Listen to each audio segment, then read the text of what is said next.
এদেশের গণতন্ত্র, এদেশের স্বাধীনতা রক্ষা করতে পারে একমাত্র বাংলাদেশ জাতীয়বাদী দল বিএনপি এবং আমাদের প্রিয় নেতা তারেক রহমান।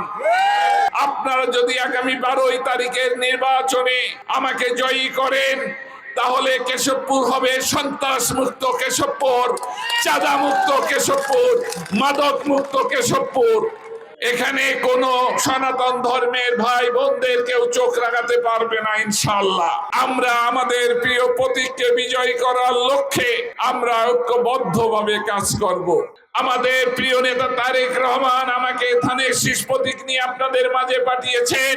আমি মনে করি কেশবপুরে আমি একা ধানের শীষ প্রতীকের প্রার্থী নয়, আমরা এখানে যারা উপস্থিত হয়েছি সকলে আমরা একজন ধানের শীষ প্রতীকের প্রার্থী।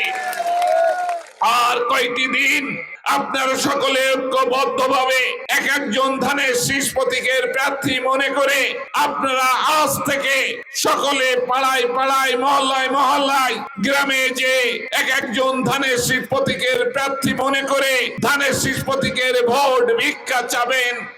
কেশবপুরে যে 50 শয্যা বিশিষ্ট হসপিটাল আছে, সেখানে আমরা স্বাস্থ্য সেবা থেকে বঞ্চিত হই। আগামীতে কেশবপুর হসপিটালকে 250 শয্যা বিশিষ্ট হসপিটাল করব ইনশাআল্লাহ। আমাদের সেই প্রিয় প্রতীক ধানের শীষ প্রতীককে বিজয়ী করার লক্ষ্যে যেন আমরা কাজ করি। আমি একজন মানুষ, আমি আপনাদের একজন ভাই, বন্ধু অথবা শুভাকাঙ্ক্ষী। মানুষ মাত্রই ভুলের ঊর্ধ্বে নয়।